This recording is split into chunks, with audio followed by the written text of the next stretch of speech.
আলহামদুলিল্লাহি রাব্বিল আলামিন ওয়াসসালাতু আলা সাইয়্যিদিনা মুহাম্মাদিন ওয়া আলিহি ওয়া সাহবিহি আজমাইন।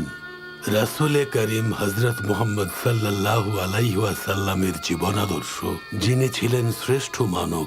নিজেকে পাপ থেকে বিরত রাখার জন্য তার জীবন কাহিনী জানা সবার ভীষণ জরুরি।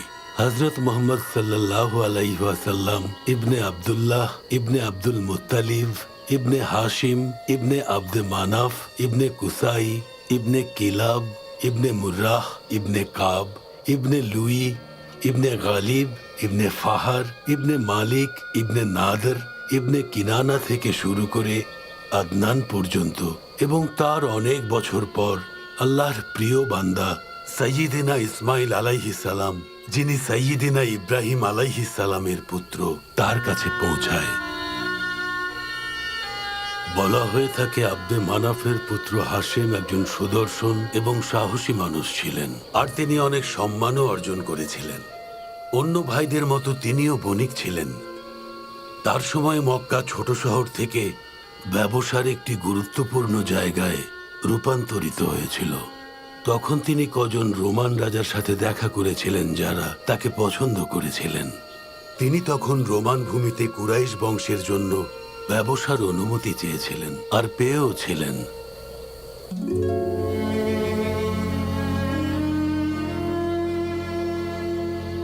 এরপর হাশিম যখন এই সুখবর নিয়ে পবিত্র মক্কায় ফিরলেন, তখন সমগ্র আরব তার প্রশংসা করেছিলেন, এবং আরবীয় নেতাদের কাছ থেকে বড় বড় সওদা নিয়ে আসাম থেকে মক্কা আসেন।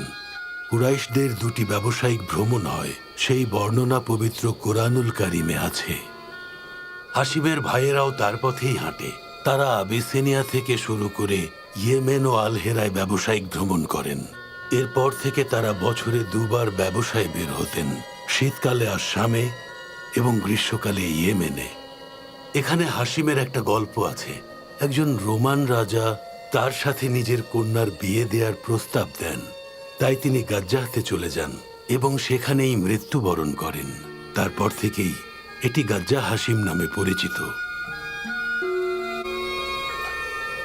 হাশিমের বিয়ে হয়েছিল মক্কা শরীফে।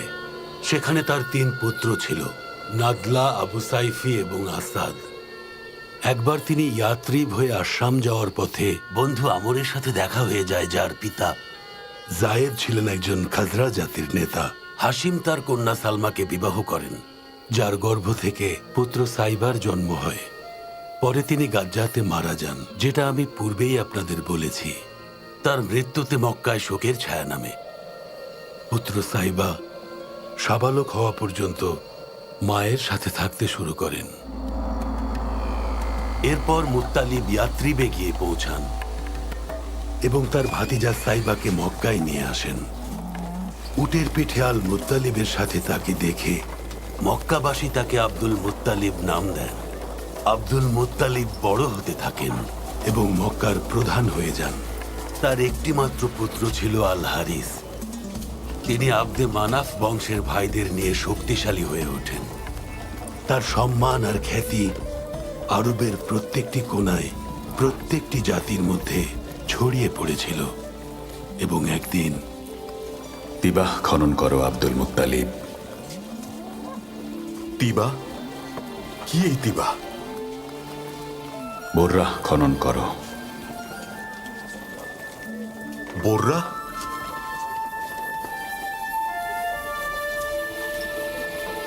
আল মাদমুনা খনন করো আব্দুল মুত্তালিব। কি এই আল মাদমুনা?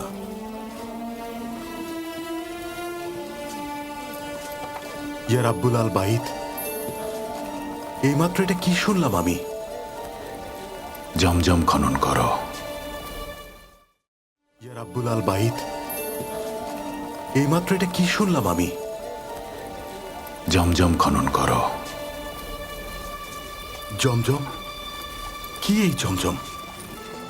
এমন কূপ যা কখনোই শুকাবে না, যা অনবরত পথিকদের তৃষ্ণা মেটাবে।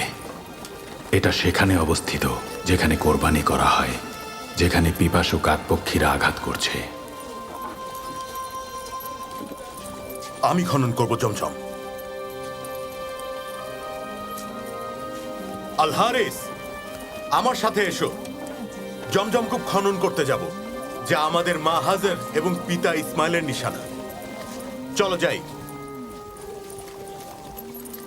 এই যে কুরাইশের জনগণ, তাড়াতাড়ি যাও সবাই, ইসাফ এবং নাইলার কাছে যাও। তাড়াতাড়ি যাও কুরাইশের মানুষ। এই আলমুগিরা, কোথায় তুমি আলমুগিরা? আরে কি হয়েছে উমাইয়া? হাশিমের পুত্র আব্দুল মুত্তালিব ইসাফ আর নাইলার ঠিক মাঝখানে কূপ খনন করছেন, যেখানে আমরা সবাই কোরবানি দেই আমাদের পবিত্র কাবাকে উদ্দেশ্য করে। আব্দুল মুত্তালিবকে থামাতে হবে, এটা করতে দেয়া যাবে না। হ্যাঁ হ্যাঁ, চলো সবাই, হ্যাঁ, চলো। ওকে থামাতে হবে। এই Abdul Muttalib, Abdul Muttalib, Abdul কি করছো মুত্তালিব, তুমি এটা আব্দুল মুত্তালিব? কি চান আপনারা? তুমি এখানে কিছুতেই কূপ খনন করতে পারবে না। আমাদের আদর্শ ইসাফ ও নাইলাহ আছে, যেখানে আমরা কোরবানি দেই, যেটা আমাদের প্রার্থনার জায়গা।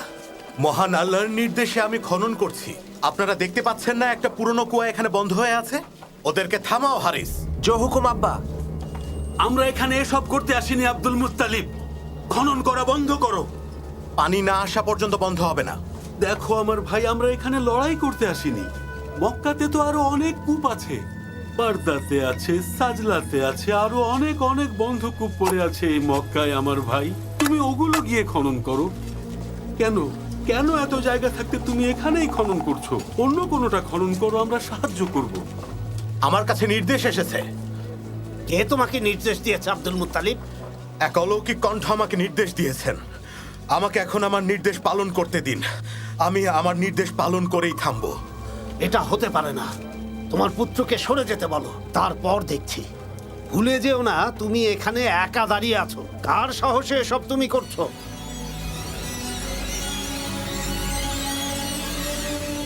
ইয়া রাব্বিল কাবা, এটা কি?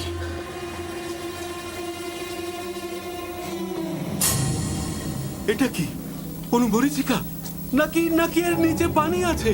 কোথায় তোমার পানি আব্দুল মুত্তালিব?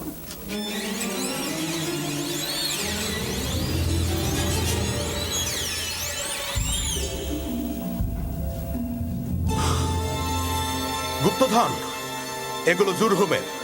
মক্কা থেকে যাওয়ার সময় রেখে গেছে। এখানে দুটো সোনার হরিণ আর 7টা স্বর্ণের তলোয়ার আছে, স্বর্ণের ঢালও আছে। এর ভাগ কিন্তু তোমাকে দিতে হবে আব্দুল মুত্তালিব। ভাগ কেন দেব? যে জিনিস আমি নিজে পেয়েছি সেটার ভাগ কেন আপনাদেরকে দিতে যাব? ভাগ তোমাকে দিতেই হবে। আমরা তোমার অভিভাবক, আমাদের অধিকার আছে। পুরো কুরাইশ আমার সাথে আছে। আমি জানি এরা আমার জন্য লড়বে। হাশেমের বংশকেও যদি ডাকি, যাই হয়ে যাক না কেন, তারা আমাকে বাঁচাতে আসবে, কেউ কিছু করতে পারবে না। আমার বাবা এখানে ভূমিপতি ছিলেন। আমি যা করছি কুরাইশদের ভালোর জন্যই। যতক্ষণ পর্যন্ত পানি না পাবো ততক্ষণ পর্যন্ত খুঁড়তে থাকবো। আর তারপরে এই গুপ্তধনগুলো নিয়ে কাবাতে যাব। তারপর বিচার হবে কে এগুলো পায়। কিভাবে? কাবাতে দেখা হবে। আমরা দুটো দুটো করে নেব, বাকিটা কাবার জন্য থাকবে। আমরা তোমার উপর ছাড়লাম আব্দুল মুত্তালিব। আমরা তোমার কথায় রাজি আব্দুল মুত্তালিব। খুঁড়তে থাকো জমজম কূপ। কাদা, দেখো কাদা, দেখতে পাচ্ছ কুরাইশের জনগণ? এটাই জমজম কূপ, আমাদের পিতা ইসমাইল এবং মাতা হাজারের নিশানা। এই সেই জমজম কূপ যা কোনোদিন শুকাবে না, যা পথিকের তৃষ্ণা মেটাবে। এই মক্কার প্রধান আব্দুল মুত্তালিব, তোমার উন্নতি হোক।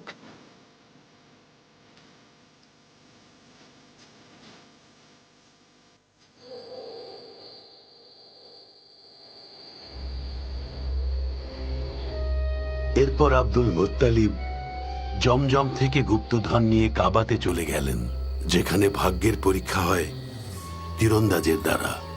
এরপর সেখান থেকে তিনি দুটো সোনার হরিণ জিতে আল কাবার দরজায় লাগান এবং স্বর্ণ দিয়ে পবিত্র কাবার তালা চাবি বানান। এরপর আব্দুল মুত্তালিব কূপ খননের সময় নিজ বংশের মানুষের ব্যবহার দেখে দোয়া করেন, আল্লাহ তাআলা তাকে 10টি পুত্র সন্তান দান করলে তিনি একটি পুত্র কুরবানি করবেন। তার স্ত্রী সুমরা আল আমিরিয়ার পর আব্দুল মুত্তালিব 4টি বিবাহ করেন, যাদের ঘরে 10টি সন্তান জন্ম নেন। যখন 10টি পুত্র সন্তান হয় তখন তিনি কোরবানির জন্য ভাগ্য পরীক্ষা করলেন পুত্র আব্দুল্লাহর, যিনি নবী মোহাম্মদ সাল্লাল্লাহু আলাইহি ওয়াসাল্লামের পিতা ছিলেন এবং 10 পুত্রের মধ্যে সবচেয়ে প্রিয় ছিলেন। এই যে মাকজুম বাসীগণ, আপনাদের সন্তান, তাকে বাঁচান। আব্দুল মুত্তালিব তার সন্তানের কোরবানি দিচ্ছেন। ওর মাথা খারাপ হয়ে গেছে, চলো তাড়াতাড়ি। জমজমের কাছে নিয়ে গেছে। তাহলে এটা পুরো কুরাইশ বংশের রীতি হয়ে যাবে। সেদিকে খারাপ হয়ে গেছে, ছিলেন, চলো তাড়াতাড়ি। জমজমের কাছে নিয়ে গেছে। তাহলে এটা পুরো কুরাইশ বংশের রীতি হয়ে যাবে। সেদিকে তাড়াতাড়ি চলো, তাড়াতাড়ি চলো। পিতার প্রতি তোমার আনুগত্য দেখে আমি মুগ্ধ আব্দুল্লাহ।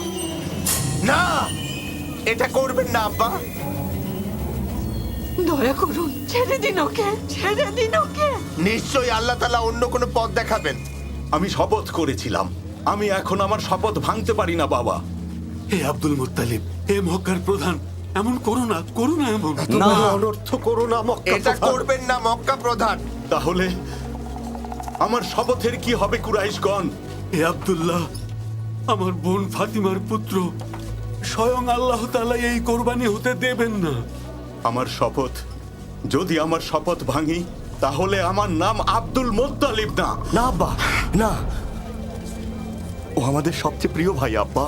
এটা করো না আব্দুল মুত্তালিব, ও আমার সন্তানের মতো, আর তোমার তো নিজের সন্তান। দাঁড়ার, এই জুবাইর, আর তুমি হারিস, এই আব্দে মানাফ, কিছু করো, কিছু করো তোমরা।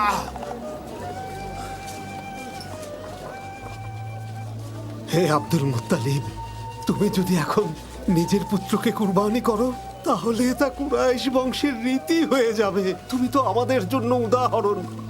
আল্লাহর দোহাই, আল্লাহর দোহাই আব্দুল মুত্তালিব, তুমি থামাও এটা। এর বদলে কি চাও বলো, আমরা আমাদের সমস্ত সম্পদ দিয়ে দেব। এটা করো না। আপনারা কি বলেন কুরাইশগণ? এখানকার প্রধান আব্দুল মুত্তালিব কি কখনো তার দেয়া ওয়াদা ভঙ্গ করতে পারে? তার কাছে দেয়া ওয়াদা, যিনি আমাকে পথ দেখিয়েছিলেন জমজম কূপ খনন করার, সেই জমজম যা মানুষের তৃষ্ণা নিবারণ করছে। শোনো সবাই, চলো আমরা আল হিজাজে যাই। ওখানে একটা উপায় হবেই। ওখানে একজন আছে যার কাছে জিন থাকে। তিনি যদি বলেন যে কোরবানি দাও, তাহলে দিয়ে দিও। কিন্তু এমনও তো হতে পারে উনি আমাদেরকে অন্য কোনো উপায় বলে দেবেন, তাহলে সেটা মেনে নিও। আল্লাহ সাক্ষী আছেন, আব্দুল্লাহ আমার সবচেয়ে প্রিয় পুত্র। যখন ওকে আমি বললাম নিজের ওয়াদা রাখতে ওকে আমার কোরবানি দিতে হবে, সে বলল বাবা আপনার কথা রাখতে আমি কোরবানি হতে রাজি, নিয়ে যান আমাকে। আমার পুত্রেরা, আল হিজাজে যাওয়ার ব্যবস্থা করো তোমরা। হয়তো ওখানে গেলে একটা উপায় খুঁজে পাবো। ইয়া রাব্বুল কাবা, বাঁচান আব্দুল্লাহকে। আমার চুলের পরিমাণ স্বর্ণ এবং রূপা সদকা দেব। ইয়া রাব্বুল কাবা, বাঁচান আব্দুল্লাহকে। আমি আমার চুলের পরিমাণ স্বর্ণ এবং রূপা সদকা দেব।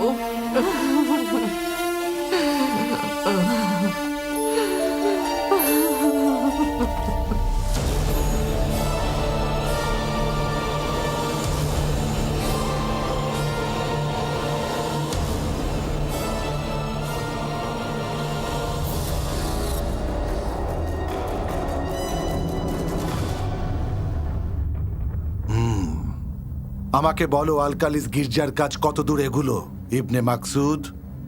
কাজ প্রায় শেষের দিকে চলে এসেছে প্রভু। খুব দ্রুত আমরা ওখানে নাজরানের শহীদদের শেষাংশ নিয়ে যাব। আর এই গির্জা পৃথিবীর বুকে সবচেয়ে সুন্দরতম গির্জা হবে। পুরো দুনিয়া দেখবে আমার পক্ষে কি কি করা সম্ভব।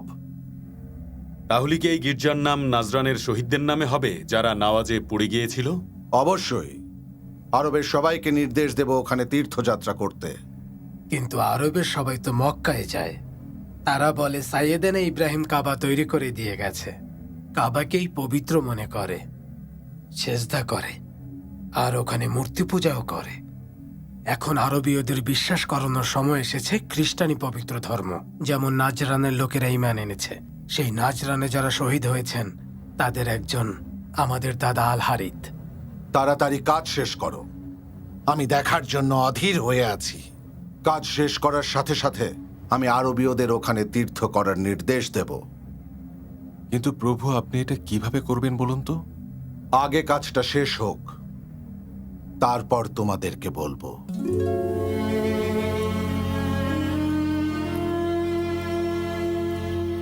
কি হলো আব্দুল মুত্তালিব? কোনো ভালো খবর? আব্দুল্লাহ বেঁচে গেছে। কিভাবে? আরে কিভাবে? একটু ধৈর্য ধরো, আমাকে একটু বসতে তো দেবে।